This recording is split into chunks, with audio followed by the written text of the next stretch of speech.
বন্ধুরা আজ বানাবো বাড়িতে বেগুন ছাড়াই শুক্তো। বাবা আগের দিন বাজারে গিয়েছিল কিন্তু এদিকে বেগুন আনতে ভুলে গিয়েছে, কি আর করা যাবে, চলো প্রথমবার ট্রাই করা যাক বেগুন ছাড়া শুক্তো।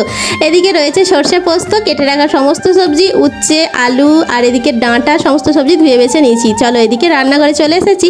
কড়াইতে তেল গরম হয়ে গিয়েছে, ভালো করে বড়িগুলো ভেজে তুলে রাখলাম। বড়িগুলো ভেজে তুলে রাখার পর ওই কড়াইতে যতটুকু তেল ছিল তার মধ্যে আমি এই যে কেটে রাখা উচ্ছেগুলো নুন দিয়ে ভালো করে ভেজে নিলাম। তারপরে আমি একটা বড়ি টেস্ট করে দেখছিলাম, খুব টেস্টি হয়েছিল। বড়ি খেতে আমার খুবই ভালো লাগে। শুক্তোতে দেওয়ার জন্য ভাজা মশলা রেডি করছিলাম, এতে ছিল 5 ফোড়ন আর রাঁধুনি। তারপরে দেখো এদিকে সিলের মধ্যে গুঁড়ো করে নিলাম আর ভালো করে আলুটা ভেজে নিচ্ছিলাম লাল লাল করে। আলু ভাজতে ভাজতে ততক্ষণ আমি এদিকে সমস্ত মশলাগুলো সিলের মধ্যে বেটে নিয়েছিলাম।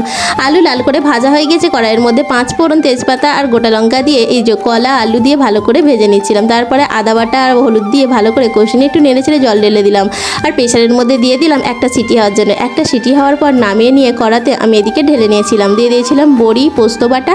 তারপরে একটু নেড়েচেড়ে একটু ফুটে যাওয়ার পর 5 টাকা দুধের পাতাগুলো দিয়ে দিয়েছিলাম। তারপরে এখানে দিয়েছিলাম উচ্ছে আর এখানে ছিল সর্ষে বাটা, দিয়ে ভালো করে নেড়েচেড়ে একটু ফুটিয়ে একটু ঘি দিয়ে নামিয়ে নিয়েছিলাম। গরম ভাতে খেতে সেই স্বাদ লেগেছিল। বন্ধুরা মিস ব্লগটা ভালো লাগলে অবশ্যই লাইক কমেন্ট শেয়ার করে পেজটিকে ফলো করে। বাই।